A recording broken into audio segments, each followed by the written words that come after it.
بسم الله الرحمن الرحیم. سلام علیکم شاگردای عزیز، متعلمین محترم. مانده نباشین. خوب هستین همگی؟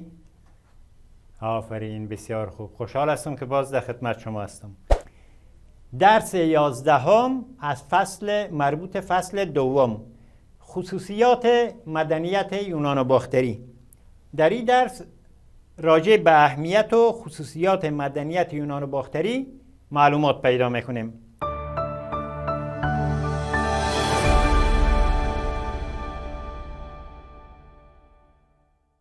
ببینین موقعیت افغانستان، موقعیت جغرافیایی افغانستان یک موقعیت بسیار استراتژیک در طول تاریخ بوده، یک موقعیت بسیار مهم و استراتژیک. از نظر مورخین و دانشمندان افغانستان همیشه مهم بوده و یک نکته اساسی و استراتژیک را تشکیل میداده. مورخین در این قسمت برای افغانستان نام‌ها و لقب‌های گوناگون یاد کرده، هر کدام به نام لقب که خودش صلاح میدیده افغانستان نامگذاری کرده. مثلا مورخ مشهور انگلیسی به نام تاینبی، او افغانستان به نام کانون تمدن‌های قدیم و محل تلاقی آنها یاد کرده. یعنی چی؟ یعنی افغانستان خودش پرورشگاه و کانون تمدن‌های کهن و قدیمی بوده که در عین حال تمدن‌های مختلف با وارد شدن در این منطقه با هم برخورد پیدا کردن، ترکیب شدن. مثلا تمدن یونان آمده، تمدن باختر قدیم هم بوده، یا در درس‌های قبلی خواندیم که تمدن که از هند آمده. اینا در افغانستان با هم تلاقی پیدا می‌کرده، یک جا شده و اینا باعث می‌شده که یک تمدن بهتر و جدیدتر شکل بگیره. یا مثلا باستانشناسای ژاپنی مثل ماوریزو یوتوزی این افغانستان را چی مینامه در این قسمت نظر به موقعیت استراتژیک و مهم تاریخی افغانستان؟ افغانستان باستان را چهارراه تجارتی لقب داده. چرا؟ چون افغانستان در اون زمان در یک موقعیت بسیار مهم تجاری هم قرار داشت، قدرت‌های دیگر را با هم وصل میکرد. در طول تاریخ یکی از دروازه‌های فتح هندوستان همیشه افغانستان بوده. چرا؟ چون از جانب دیگر جغرافیای موجود اطراف هندوستان اجازه ورود به این جزیره را به مملکت هندوستان نمیداده و مجبور بوده که سلاطین و کشورگشایان قدیم جهانگشایا بیاید و از مسیر افغانستان وارد هند شود. خوبی گفتیم موقعیت استراتژیک و مهم افغانستان است، بازم که باستانشناسان ژاپنی او را لقب چهارراه تجارتی بهش بخشیده. اما علامه حبیبی مورخ و باستانشناس معروف خود ما افغانستان مهد تمدن‌ها در منطقه میدونه. واقعا این سه تا عنوان را که مورخین و باستانشناسان معروف دنیا و افغانستان به کشور ما داده، در قسمت تاریخ وطن ما، در قسمت موقعیت جغرافیایی و استراتژیک و مهم وطن ما کاملا صدق میکنه. همینطور القاب و عناوین مختلف دیگر هم تاریخ نویسان و باستانشناسان به افغانستان بیان کرده. خب مدنیت یونان و باختری یکی از مدنیت‌های مهم تاریخ افغانستان و منطقه است. ببینین قبلا هم گفتیم که افغانستان مهد تمدن یاد کرده، افغانستان محل برخورد و تلاقی تمدن ها یاد کرده. خب یکی از اون تمدن ها مدنیت یونان و باختری است که هم برای منطقه بسیار مهم است، از اهمیت خاص برخوردار است و هم برای تاریخ افغانستان از اهمیت بسیار خاص برخوردار است. اساساً خود مدنیت یونان و باختری مجموعه آمیزش دو تا تمدن است. پیشتر هم گفتیم که افغانستان در واقع محل برخورد تمدن‌های گوناگون بوده. خب مدنیت یونان و باختری نتیجه آموزش کدام دو تا تمدن است؟ دو تا تمدن باختر و یونان. یکیش تمدن خود باختر است، مدنیت باختر که بر مبنای مدنیت قدیم آریایی ها انکشاف پیدا کرده بود. اگر یادتون باشه در درس‌های خیلی قبل گفتیم، یاد کردیم براتون از مدنیت‌های ویدی، مدنیت‌های اوستایی به عنوان اولین مدنیت‌ها در بختی یا بلخ افغانستان. در واقع مدنیت باختر انکشاف یافته همون مدنیت‌های قدیم آریایی بود و بر همون مبنا انکشاف پیدا کرده بود. مدنیت دیگه‌ش هم مدنیت یونانی بود که این دوتا با هم یک جای شد و ترکیب اینا و نتیجه آمیزش اینا به نام مدنیت یونان باختری در تاریخ ثبت شد، یک مدنیت جدید. ببینین یونانی ها مراحل مختلف تفکر و اندیشه عالی را طی کرده بودند، پشت سر گذاشته بودند.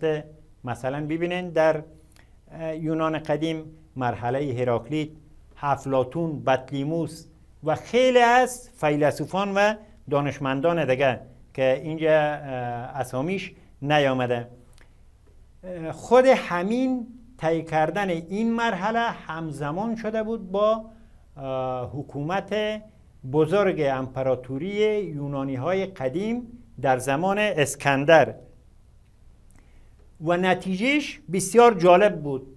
نتیجه این تجلی باعث شده بود که یونانی ها تجارب بسیار خوبی را کسب بکنه در امورات مختلف، مثل امورات عمرانی تجربیات بسیار خوبی را کسب کرده بودند.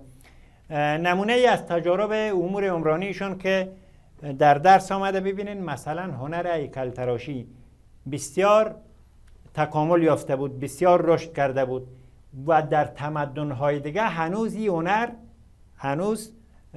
در میان مردم‌های دیگه و تمدن‌های دیگه این هنر بسیار رایج نبود، اما در یونان هنر هیکل تراشی به اوج خود رسیده بود.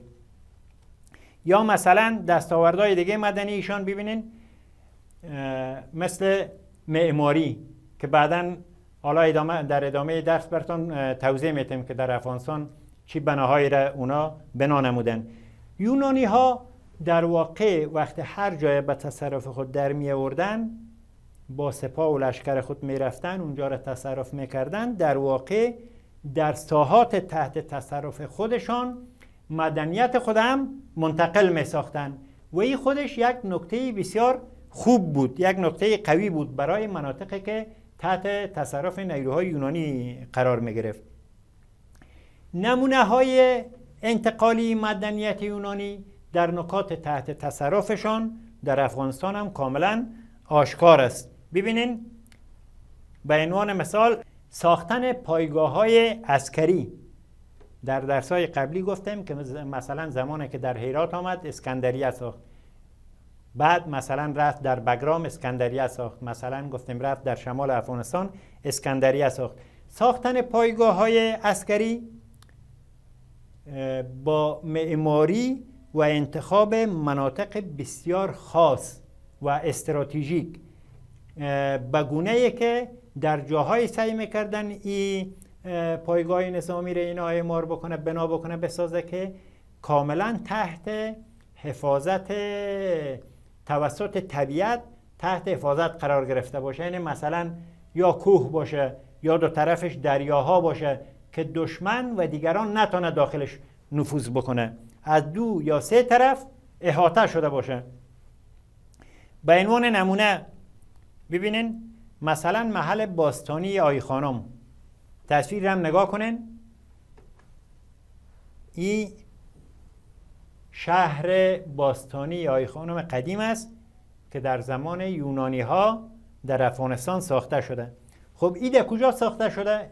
معمارای اونا، مدنیت اونا در قسمت معماری اینقدر مترقی بوده که اونا سعی میکرده در جاهای مهم و استراتژیک که دشمن نتونه نفوذ بکنه. مثلا شهر باستانی آی خانم در تقاطع 2 تا دریای کوکچه و آمو اینا بنا کردن. 2 طرفش در واقع دریاست و غیر قابل نفوذ است و از یک طرف خودشون میتونسته که حفاظت بکنه.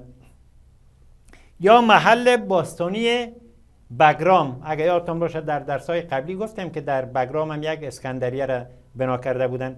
ببینین محل باستانی بگرام، این هم در واقع بنای باستانی و بزرگم در مقاطع 2 تا رود شتل و 5 شیر واقع شده. یعنی بازم 2 یا 3 طرف این ساختمان را آب تشکیل داد، آب رودخانه ها که به سادگی دشمن نتونه اینجا تجاوز بکنه. به می تصویر بازم خوب نگاه کنین. خود آی خانم میدونین که چطور کشف شد؟ آی خانم در همین سده اخیر کشف شد. شهر باستانی آی خانم اصلا یک شهر کشف نشده بود. خود یونانی ها و اسکندر در تمام حکمروایی خود، در تمام قلمرو خود، اینا رو بر اطلاعات عمومیتون میگم، 20 تا اسکندریه یا 20 تا پایگاه نظامی یا 20 تا شهر را تأسیس کردن در مناطقی که تحت تسلطشان بود. بزرگترینش کشف شده بود اسکندریه مصر بود. بعد شهر باستانی آی خانم اصلا کشف نشده بود تا زمانی که حدود دهه 1340 یعنی حدوداً 60 سال پیش یا 55 سال پیش ظاهرشاه پادشاه اون وقت افغانستان، زمانی که به طرف شمال افغانستان برای تفریح، سیاحت و شکار میره، اونجا با یک چیزای جدید و عجیب برخورد میکنه. بعدی برش سوال خلق میشه. بعد که باستانشناسا را دعوت میکنه، باستانشناسا که میاین اونجا را کاوش میکنن، مورد کاوش قرار میده، عجیب است برشان، به یک شهر بسیار بزرگ برمیخورن، یک شهر بسیار بزرگ کشف میکنن که همون طبق مستنداتی که از تاریخ زمان یونان باختری باقی مانده به نام آی خانم، در تاریخ به نام آی خانم نامگذاری میشه. خب آی خانم، خود کلمه آی خانم چی معنا میده؟ خانم که خانم است که همون زن را میگه. در واقع آی خانم کلمه است که ریشه ترکی داره. آی خانم یعنی ماه خانم، آی ماه را میگه و خانم هم که زن را میگه. پس گفتم که خود منطقه باستانی آی خانم در زمان ظاهرشاه کشف شد و تا او زمان کشف نشده بود. و بازم توضیح میتیم که معماری اینها از چگونگی خاص برخوردار بود که دو طرفش یا سه طرفش رودخانه ها تشکیل میداد، مثلا آی خانم را که در مقاطع دریاهای کوکچه و آمو ساخته بود که نتونه کسی نفوذ بکنه، و همینطور محله باستانی بگرام را که در مقاطع رود شتل و پنشیر بنا کرده بودند که بازم نتونه اجانب و کس دیگه داخل اینا به سادگی نفوذ بکنه. خود اسکندریه، نام اسکندریه، او زمانی که سپاهیان اسکندر یا یونانی های شهرها را می ساخته به نام اسکندریه نمی ساخته، بعدهایی را به نام اسکندریه در واقع نامگذاری کردند. حدوداً شاید در قرن 14 اتفاق افتاد. یکی از نمونه های دیگه هیکل تراشی است در هنر یونانی که هیکل تراشی و معماری اینا در واقع از مدنیت یونان وقت آمد وارد باختر شد، با مدنیت باختر ترکیب شد و یک مدنیت جدید را به نام یونان باختری رقم زد. خب خود هنر هیکل تراشی وقت توسط یونانی ها وارد باختر شد، بعد باختری ها این را پذیرفتن و بعد تلاش کردن و با سعی و کوشش هنرمندان باختری انکشاف پیدا کرد و به مرحله تکامل رسید. اینقدر تکامل کرد توسط هنرمندای افغان و توسط مردم باختر این هنر یونانی در افغانستان قدیم در باختر که مجسمه های بامیان در ادوار اخیر، مجسمه های بامیان که شاید بر همه‌تان آشنا باشه، مجسمه های بامیان در دوره های اخیر به عنوان میراث فرهنگی جهانی شناخته شد و ثبت گردید. خب اینا در واقع مجسمه های بامیان هم در واقع هنر تکامل یافته بود که توسط برخورد دو تا مدنیت یونان و باختر تشکیل شده بود. این مدنیت جدید مثلا در ساخت برمیگردیم ببینیم در ساخت آی خانم هم از هنر معماری یونانی ها استفاده شده، هم از هنر معماری باختری ها. در ساخت محله باستانی بگرام هم همینطور، هم از معماری پیشرفته یونانی ها استفاده شده، هم از معماری اون اصل باختری ها. مثلا چی تفاوتایی داشتن؟ من یکشون براتون اشاره میکنم. یونانی ها معمولا دیوارایشون به صورت ستون به صورت ستون ستون درست میکردن. ببینین اونا در ساختمان‌هایشون، در بنایشون معمولا از ستون زیاد استفاده میکرد، در حالی که باختری ها از دیوارای بسیار ستور و بزرگ استفاده میکردن که اینا اردوش با هم شد و یک هنر معماری جدید به وجود آورد. نمونه دیگهش بعد از معماری و هیکل تراشی نمونه رسم الخط ها است.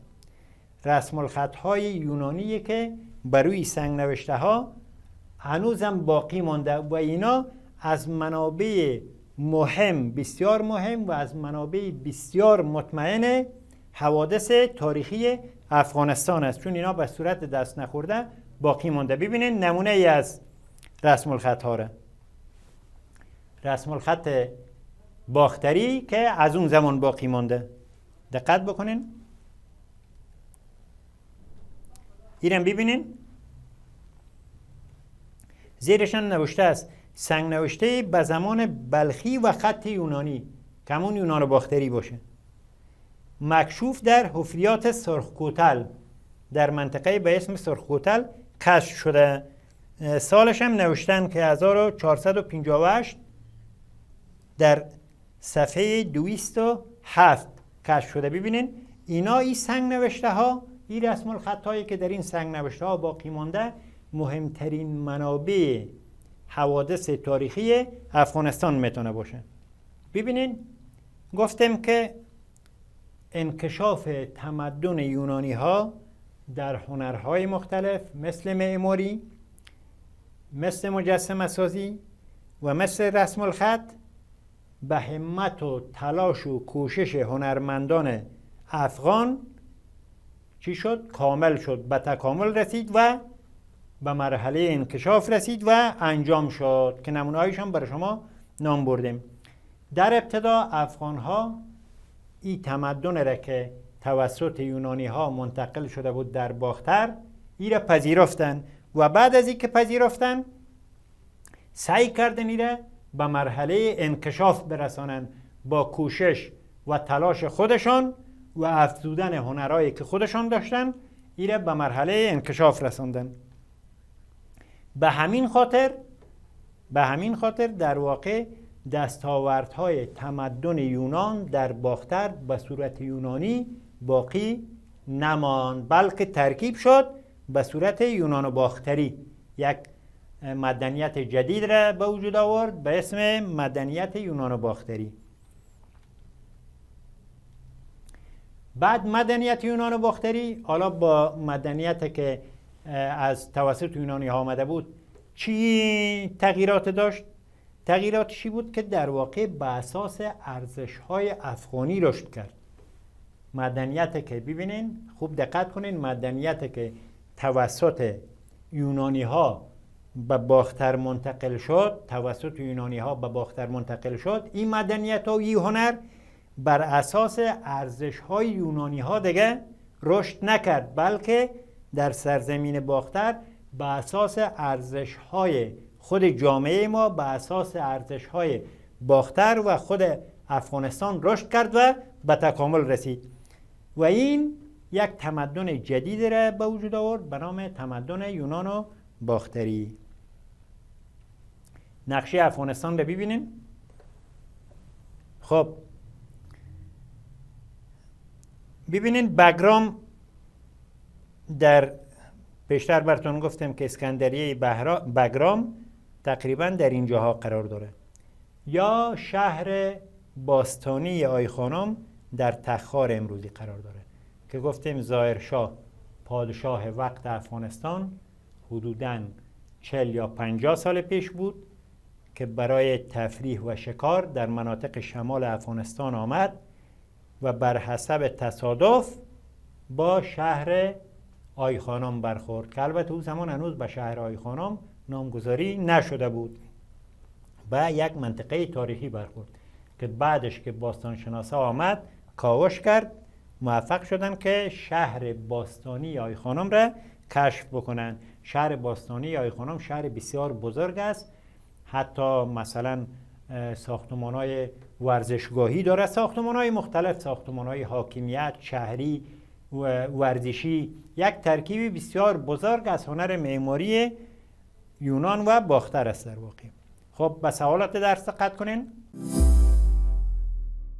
سوال اول، مورخین افغانستان را به کدام القاب یاد نمودن؟ ببینین گفتیم افغانستان یک منطقه بسیار استراتژیک و مهم در طول تاریخ بوده و هست. خب به همین خاطر گفتیم که مورخین و باستانشناسان هر کدام با یک القاب و یک عنوان خاص از افغانستان یادآوری کردن. خب میتونین نام ببرین 3 نمونه از اینا را؟ مورخین افغانستان باستان را به کدام القاب نام بردن؟ 3 نمونه گفتن نام ببرین از اینا را. کانون مدنیت‌های قدیم و محل تلاقی و برخورد آنها. بله. بعد افغانستان قدیم را به نام 4 راه تجارتی نام بردن. بله. و بعدم یکی دیگه هم که افغانستان قدیم را به نام مهد تمدن‌ها، آقای عبدالحی حبیبی. سوال دوم، تأثیر متقابل هنر یونان و باختر چی بود؟ گفتم که این هنر وقتی با هم یک جای شد یک ترکیب جدید را به وجود آورد به نام یونان و باختری. حالا سوال این است تأثیر متقابل هنر یونان و باختر چی بود؟ ببینین اینا وقتی با هم یک جای شد یک هنر جدید را، یک مدنیت جدید را شکل داد که نمونه ای از تأثیر متقابل هنر معماری یونان و باختری یکیش محل باستانی بگرام است. یکی دیگهش کجاست که پیشتر گفتیم؟ یکی دیگهش هم شهر آیخانم. خب یکیش گفتیم محل باستانی بگرام است که در محل تقاطع 2 تا دریای شتل و پنشیر بنا یافته است. علتش هم گفتیم که چون یونانی ها تکامل یافته تر بود، در این مرحله رسیده بود، اینا پیشرفت کرده بود و بعد شهرها را سعی میکرد در جاهای درست کنن که موانع طبیعی داشته باشد تا اجانب و دشمن نتونه به سادگی نفوذ بکنه. از این خاطر در کنار رودخانه ها، دریاها یا کوهها اینا رو بنا میکردن، اونم در جاهایی که 2 طرف یا 3 طرفش موانع طبیعی داشته باشه. خب سوال سوم، هنر مجسمه سازی یونانی در افغانستان چی تأثیر داشت؟ ببینین پاسخش، هنر مجسمه سازی یونانی ها در افغانستان مطمئناً تأثیر خودش داشت، ولی به کوشش هنرمندان افغانستان انکشاف کرد، تکامل پیدا کرد که گفتم یکی از دستاوردهایش مجسمه های بامیان بود.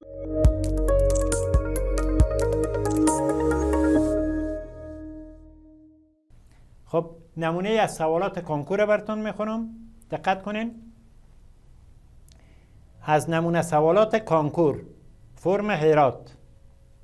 سوال اول از نمونه سوالات کنکور، کدام یکی از عبارات ذیل بیانیه زردشت است؟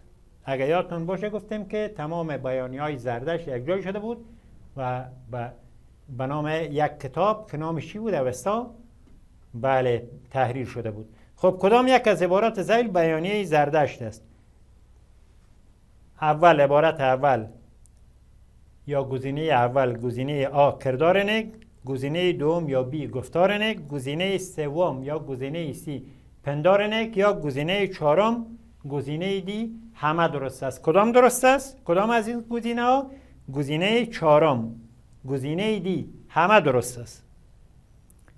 سوال دوم از نمونه سوالات کنکور، در زمان کدام یکی از امپراتوران هخامنشی قسمت‌های زیاد از آریانا به تصرف آنها درآمد؟ ببینین گزینه اول آ در زمان کمبوجیه، گزینه دوم بی در زمان کوروش، گزینه سوم سی در زمان داریوش سوم، گزینه چهارم دی در زمان داریوش اول. کدام یکی درست است؟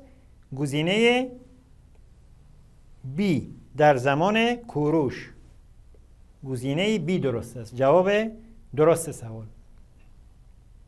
سوال سوم از نمونه سوالات کنکور، مردمانی که 2500 سال قبل از میلاد در افغانستان قدیم سکونت داشتن به کدام نام یاد می شدن؟ مردمانی که 2500 سال قبل از میلاد مسیح در افغانستان سکونت اختیار کرده بودن به کدام نام یاد می شدن؟ 4 تا گزینه داره، ببینین. گزینه اول یا گزینه آ آریان، یعنی به نام آریان یاد می شدن. گزینه دوم یا گزینه بی به نام پارت یاد می شدن.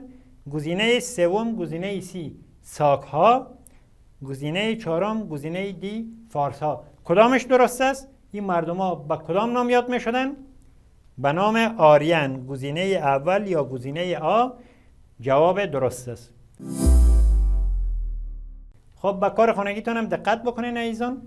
در مورد این که چرا مورخین و باستانشناسان افغانستان را به القاب و نامهای مختلف معرفی نموده، خودتان تحقیق کنین و اطلاعات جمع کنین. علتش چی بوده به نظرتان؟